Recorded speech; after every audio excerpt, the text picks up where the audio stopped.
Annie Loué, on va commencer en regardant les unes de la presse régionale. On va les regarder ensemble. On a choisi 3 titres. La une d'abord du Télégramme. L'Europe au pied du mur. Réunion hier à l'Elysée, on l'a vu, pour s'afficher unie face à Donald Trump et ne pas être écartée des négociations sur l'Ukraine. La deuxième une, c'est celle de Sud-Ouest. Et cette interview du Premier ministre François Bayrou, des fantasmes pour détruire. François Bayrou qui dénonce des fake news après que le témoignage d'un gendarme a relancé la polémique autour de Notre-Dame de Bétarame. Et puis la dernière une, c'est celle du Courrier de l'Ouest, l'intelligence artificielle au service de la santé. Les médecins qui s'emparent de plus en plus des évolutions du numérique pour retrouver du temps de consultation avec leurs patients. Quelle une choisissez-vous ?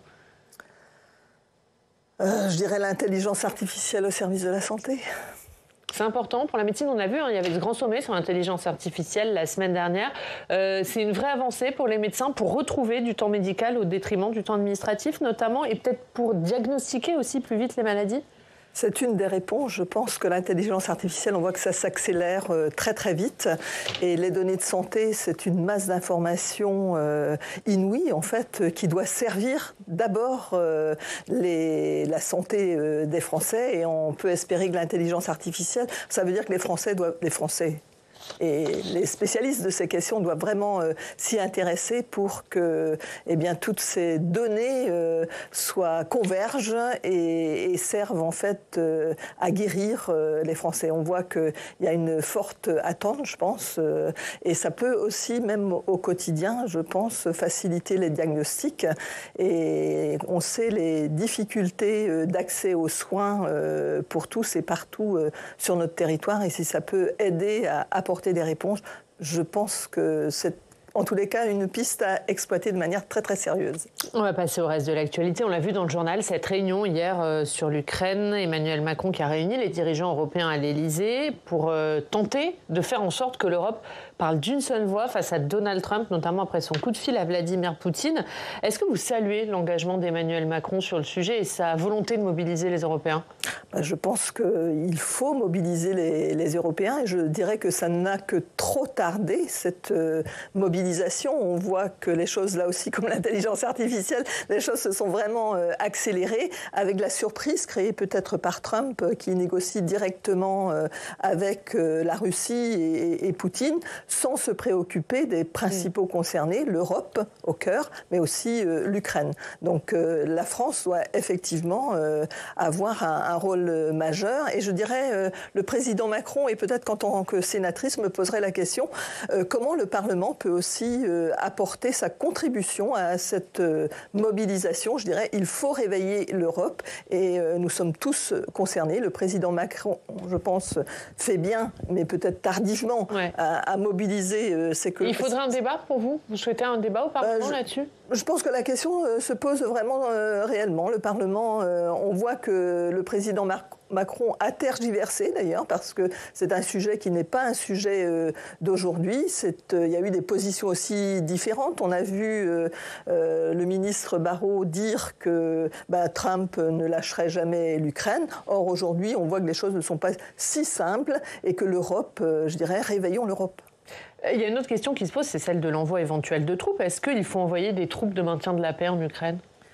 Ce qui est certain, c'est qu'il faut que l'Europe se mobilise et qu'elle se trouve son indépendance dans le contexte international aujourd'hui. Donc la question se pose tout à fait naturellement. Et je pense que l'Europe devra compter d'abord sur elle pour trouver les voies de la paix en Ukraine, parce que la paix en Ukraine, c'est aussi la paix en Europe. On va passer à l'actualité du Parlement. D'abord l'Assemblée nationale, puisque le PS a donc déposé hier soir sa motion de censure contre le gouvernement Bayrou. Quelle est l'utilité de ce texte qui n'a aucune chance de passer ?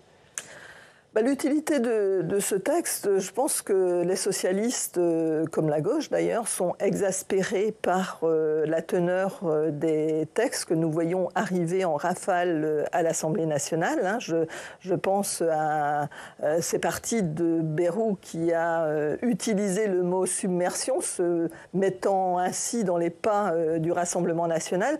Or, je pense que ce dont les Français et les Françaises ont besoin, c'est de stabilité, d'une position ouverte, mais aussi tempérée sur les différents sujets. Je pense qu'il ne faut pas se mettre dans la trumpisation, comme on le dit. Mais ça ne va pas trop loin quand on voit ce que fait Donald Trump, dire que François Bayrou et son gouvernement fait de la trumpisation. On n'est pas dans l'excès, justement, là ? Je trouve qu'on va dans l'excès. Quand on parle de submersion, on est dans l'excès. On n'est pas dans la volonté d'apaiser, de rassembler autour d'un projet national. Donc je pense que oui, ça mérite. Ce sont des sujets sur lesquels nous sommes. Ce sont les fondements de la gauche, les fondements socialistes. Nous sommes heurtés par ce qui est en train de se passer, le droit du sol, la remise en cause quand même de valeurs qui sont les nôtres. Ça veut dire que vous l'auriez voté. Si vous étiez député, vous auriez voté cette censure. Je ne suis pas député, mais je fais confiance à mes collègues députés. Parce que par exemple, Raphaël Glucksmann, lui, il n'aurait pas voté. Il dit, vu ce qui se passe dans le monde et ce dont on vient de parler sur l'Ukraine, c'est pas le moment de l'instabilité gouvernementale. Alors, on peut penser que cette instabilité française face à l'instabilité internationale dont on vient de parler, ce sont... entre guillemets, de petites broutilles, mais les valeurs sont importantes. C'est très important de s'appuyer sur un socle commun, un socle de valeurs communes, savoir les rappeler aussi, parce que l'instabilité gouvernementale, on parle de démocratie, et dans... je dirais, la situation ambiante, ces valeurs démocrates que les États-Unis essayent de retourner contre nous. D'ailleurs, elles méritent d'être reposées et d'être... que l'on explique aux Français et aux Françaises que derrière ces mots qui peuvent paraître des grands mots, eh bien, il y a une réalité pour le quotidien des Français et des Français. Un dernier mot là-dessus, puisque ce texte devrait unir la gauche, qui devrait voter unanimement cette motion. Qu'est-ce que vous pensez des propos de Jean-Luc Mélenchon qui dénonce une alliance toxique avec le PS ? Bon, je pense que Jean-Luc Mélenchon a toujours des propos excessifs, donc il parle. Je pense qu'il faut rester serein et porter notre projet socialiste. Mais c'est encore vos alliés à LFI ? Nous avons nos fondamentaux, nous poursuivons notre chemin. L'île de Crète, parce que je pense que la gauche doit rester rassemblée et que les électeurs de Mélenchon ne sont pas Mélenchon et que les propos, la stratégie mélenchoniste n'est pas... ce qui fait en tous les cas l'ADN des socialistes. Allez, on passe à l'actualité du Sénat. Le Sénat qui a donc voté hier soir le budget de la sécurité sociale, un budget modifié par rapport à la version qui avait fait tomber Michel Barnier. Un budget avec un déficit plus important. On va voir les temps forts de cette séance avec Yann Effelet.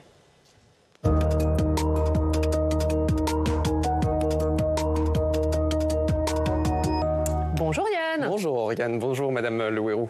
Bonjour. Et le Sénat, Yann, a donc approuvé le projet de budget de la sécurité sociale dans les mêmes termes que l'Assemblée nationale. Le texte qui avait fait tomber le gouvernement Barnier est donc définitivement adopté. Oui, une bonne nouvelle pour le gouvernement. Il n'aura pas à retourner devant l'Assemblée et à activer un nouveau 49.3. Et pourtant, hier, c'était un peu le grand dépit dans l'hémicycle. Personne, pas un groupe pour se satisfaire du texte. Et pour cause, ce PLFSS, il acte un déficit très important. Un trou qui n'a fait que se creuser en cours de l'examen. On va voir les chiffres.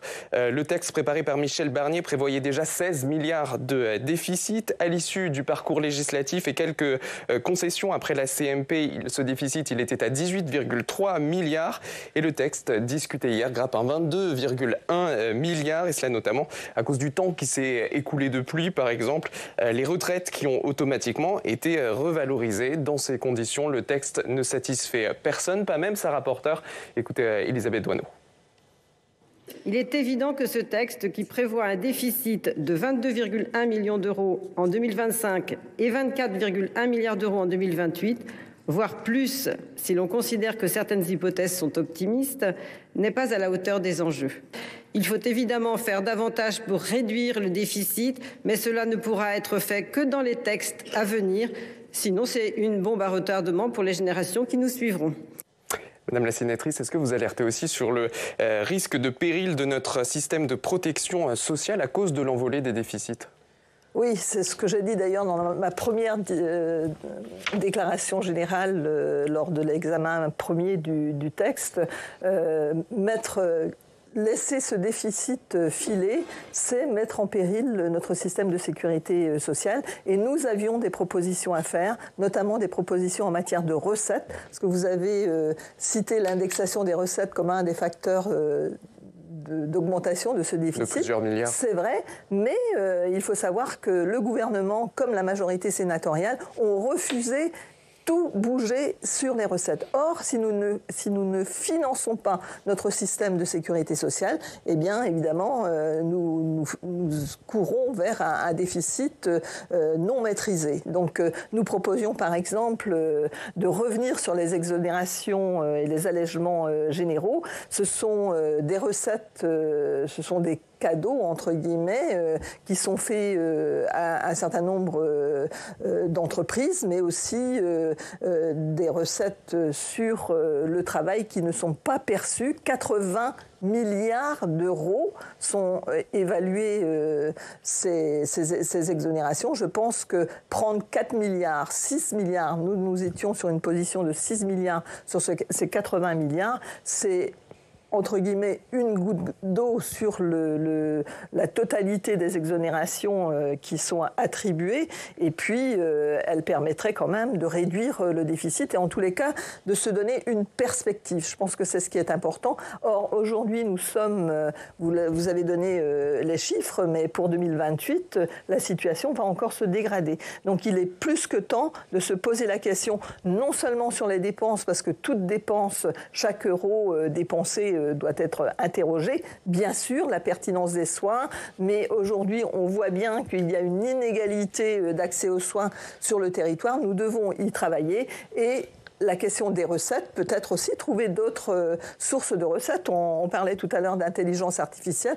Peut-être que là aussi, il y a des réflexions à avoir et nous serons présents pour travailler sur ces propositions. Alors, si ce texte a été voté, c'est parce que pour le socle gouvernemental, il y avait urgence. L'urgence a semblé primée. Il faut dire qu'on est le 18 février, que le projet de budget, il prend effet le 1er janvier.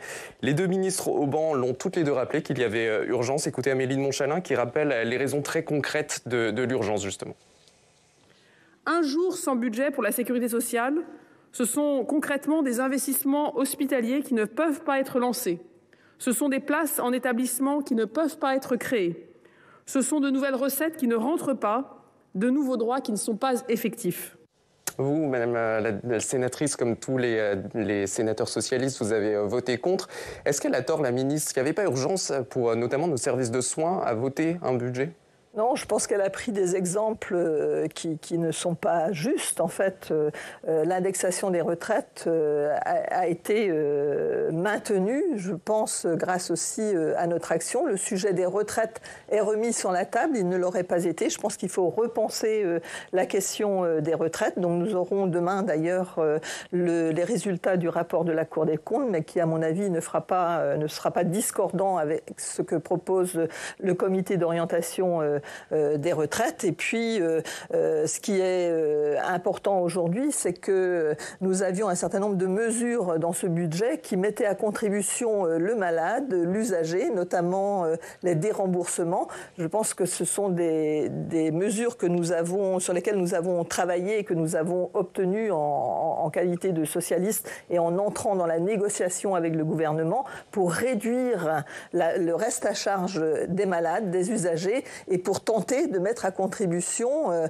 d'autres recettes. Donc je pense que la question des investissements dans les hôpitaux, les investissements, les autorisations d'engagement sont prises. Donc je pense que ce budget, le fait d'avoir pris 2 mois de retard sur ce budget, n'implique en rien des annulations ou des suppressions d'investissements. Tout ça se fait sur le long cours, donc ça n'était pas du tout le bon exemple à prendre par la ministre. Nous attendons, y compris sur mon territoire, des décisions d'investissement, des promesses qui ont été faites, par exemple, pour l'hôpital de Dinan-Saint-Malo, que l'on attend depuis 4, 5, 6 ans. Ce ne sont pas les 2 mois de décalage qui ont été pris sur le vote de ce budget qui vont mettre en péril les décisions qui ont été prises. Donc, ce temps a été mis à contribution pour peut-être continuer, en fait, les travaux en cours et les engagements pris. On va reparler dans quelques secondes de ce qui se passe sur votre territoire. On ira dans les Côtes d'Armor, mais on continue sur ce qui s'est passé hier en séance. Avec le sénateur Iacovelli ? Allez. Sinon, j'avais encore une question. Allez-y. Une question et on écoute Xavier Iacovelli. Ok. Le texte a donc été adopté avec un grand déficit. Il y a maintenant le projet de budget de la sécurité sociale pour 2026 qu'il faut préparer. Comment est-ce qu'on évite qu'on se retrouve dans cette situation d'un budget qui ne plaît à personne? Alors nous avons fait des propositions déjà dans le cadre de la négociation avec le gouvernement Bayrou. Et puis nous avons la mission d'évaluation des comptes de la sécurité sociale avec d'ailleurs Elisabeth Doineau. Nous allons y travailler dès maintenant, en fait, sur le financement de la sécurité sociale. Et des travaux préalables, je pense par exemple à un travail qui a été fait en 2002 sur le financement, sur la sécurité sociale du 21e siècle. Ce sont les écologistes avec Mélanie Vogel qui ont travaillé sur ce sujet. Moi, j'avais participé à ce travail. Et vous ne croyez pas que la même situation se reproduise avec de nouveau un j'espère gros que non. déficit? En tous les cas, ça ne dépendra pas de nous. Il y a des gouvernements qui vont peut-être se succéder, je ne sais pas, ou le gouvernement Barnier, c'est sa responsabilité de nous faire des propositions. Mais en tous les cas, en tant que sénatrice, le gouvernement Barnier, en super, ça change. En qualité de sénatrice, membre de la Commission des Affaires sociales de l'AMEX, et d'ailleurs avec Elisabeth Doineau, la rapporteure générale, nous sommes déterminés à avancer sur ce sujet et à proposer des solutions, mais nous n'avons pas les commandes. On écoute Xavier Iacovelli. Justement, le sénateur Iacovelli, pour lui, la question du rôle de la gauche, il l'a posée hier, et notamment de la gauche à l'Assemblée. Pour lui, il place la responsabilité du déficit sur l'opposition. Écoutez, le sénateur macroniste. Parce qu'une alliance contre nature entre la gauche et l'extrême droite a préféré le chaos au débat, la posture à la construction. Alliance contre nature qui, pierre après pierre, vote après vote, a érigé un mur de mépris, fait d'irresponsabilité et de posture, qui éloigne chaque jour un peu plus nos concitoyens des décisions prises en leur nom. Alors la conséquence, chers collègues, c'est plonger notre système social dans l'incertitude et le pays dans l'impasse. Et le prix de cette responsabilité, c'est 100 millions d'euros perdus chaque jour depuis le 1er janvier. 100 millions d'euros par jour qui ne financent pas nos hôpitaux, nos EHPAD et nos services sociaux. Est-ce qu'en tant que membre du PS, vous vous sentez visé par ce reproche en irresponsabilité ? Pas du tout, je suis interloquée par ces propos d'hier. Effectivement, il se trompe de responsable, donc il essaie de trouver un autre responsable. Le premier responsable, c'est le président Macron. C'est lui qui a donné la dissolution de l'Assemblée nationale. Donc c'est lui qui est le premier responsable. C'est le président de la République qui a créé cette instabilité. Donc je trouve que M. Iacovelli est un petit peu malvenu de chercher des responsables ailleurs et en mettant dos à dos en plus des gens dont il sait que nous sommes tout à fait opposés. Donc je trouve que il manquait pas d'air hier effectivement au Sénat dans sa déclaration. Merci Yann, à tout à l'heure. À tout à l'heure, on parlera de la semaine très tendue qui attend le Premier ministre, justement. J'allais dire comme vous, Michel Barnier. François Bayrou. Allez, on en parle tout à l'heure. Un mot sur le trafic de drogue. Il y a un député LFI, un député Renaissance qui ont remis un rapport sur le trafic de drogue. Parmi les propositions, légaliser le cannabis. Gérald Darmanin, il fustige cette idée. Il parle d'un discours de défaite. On va l'écouter.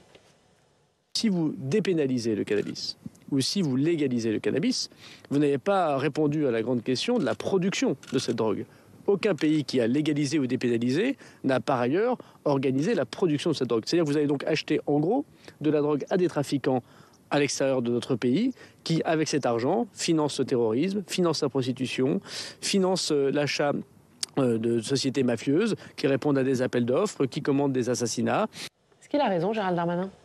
Moi, je voulais rendre hommage au travail qui a été fait sur le narcotrafic et le projet de loi qui a été voté et qui part d'ailleurs de travaux et de l'engagement de Jérôme Durain chez nous, sénateur socialiste.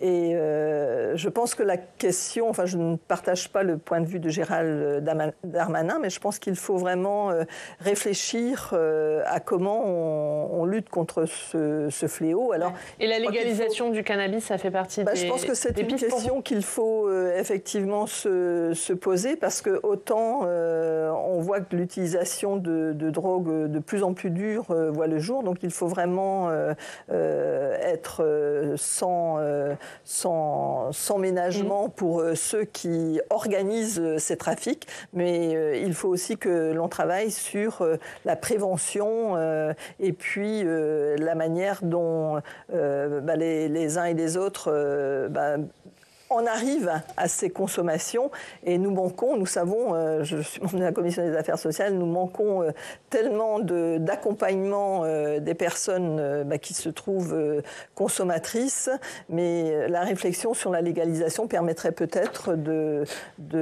mieux maîtriser et de mieux accompagner aussi les personnes qui consomment. On termine et réfléchir sur le pourquoi, en fait, on consomme. On termine en regardant l'actualité dans votre département. On va aller à Saint-Brieuc, où on retrouve Jérôme Morinière. Bonjour Jérôme, merci beaucoup d'être avec nous. Directeur départemental à Ouest-France, dans les Côtes-d'Armor. Jérôme, plusieurs maires des Côtes-d'Armor ont relancé ces dernières semaines des cahiers de doléances auprès de leurs administrés. Et il en ressort qu'il est de plus en plus difficile de se faire soigner. Oui, bonjour Madame la Sénatrice. Oui, comme vous le savez, entre décembre 2024 et janvier 2025, des cahiers de doléances ont été mis en place par des élus dans l'ouest des Côtes-d'Armor, notamment dans les secteurs de Guingamp et de Lannion. Ce questionnaire a permis de se faire une idée concrète de la difficulté de l'accès aux soins dans ce territoire de Bretagne.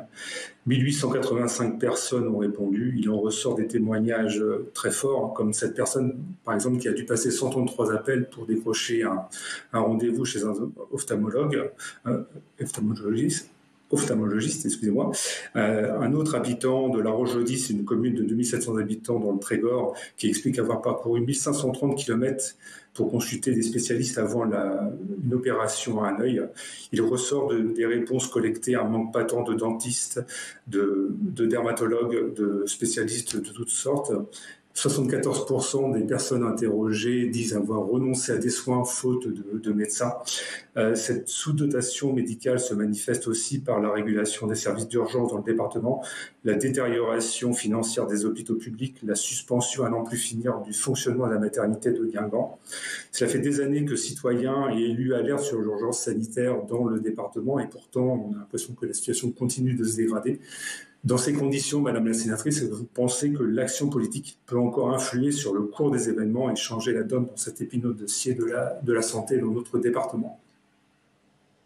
Oui, je pense que l'action politique, sinon je ne le serais pas. C'est vraiment mon combat de longue date, et je pense qu'il faut impérativement mobiliser, tous se mobiliser. Et d'abord, le citoyen, au travers de ses cahiers de doléances, a démontré la situation réelle qui est vécue. Mais moi, je ne sors pas une fois dans mon département sans qu'on m'alerte sur cette question d'accès aux soins. Et il y a des raisons d'espérer. D'une part, j'en veux pour preuve hier la région Bretagne et le secteur de Carhaix particulièrement affectés par les difficultés d'accès aux soins, mais tout comme les autres secteurs costarmoricains. Eh bien, le ministère est à l'écoute. Nous espérons que des solutions pourront être mises en place, notamment pour les urgences de Carhaix, avec un appel, une mutualisation au travers du fait que certains médecins, non seulement de Brest, des CHU, mais aussi d'autres médecins puissent être mobilisés pour venir assurer des permanences, peut-être mettre en place aussi une situation où les médecins auraient des missions redéfinies et qui pourraient travailler avec une équipe paramédicale qui pourrait prendre en charge le premier accès aux soins. Il y a aussi la question des PADU. Ce sont des médecins qui ont des diplômes étrangers, mais qui sont très nombreux sur notre territoire et qui ont souvent des difficultés administratives et en tous les cas ne peuvent pas se projeter dans un projet médical. Je pense qu'ils ont toutes les qualités. Ils interviennent auprès des patients costarmoricains. J'en connais de nombreux qui ont tout à fait les qualités qui sont aussi attestées par les médecins encadrants. Et je pense que là aussi, il y a des pistes qui nous permettront l'accès aux soins. Et puis on parlait tout à l'heure de la téléconsultation, par exemple. Ce sont aussi des outils qui peuvent être autorisés. Ils ne peuvent pas remplacer les médecins. Et on parlait de dermatologues, par exemple. On parlait... Merci Annie Le Huérou. Voilà, donc ce sont des pistes qui existent et sur lesquelles nous devons travailler activement pour qu'elles puissent permettre aux uns et aux autres costarmoricains d'accéder aux soins quand ils en ont besoin. Et on remercie Jérôme Morinière d'avoir été avec nous. La une de Ouest France, négociations sur l'Ukraine. L'Europe cherche sa place. C'est à la une de votre journal. Merci Jérôme. Merci à vous. Et merci Annie Le Huérou. On va tout de suite continuer à parler du budget puisque c'est la ministre Amélie de Montchalin qui nous rejoint.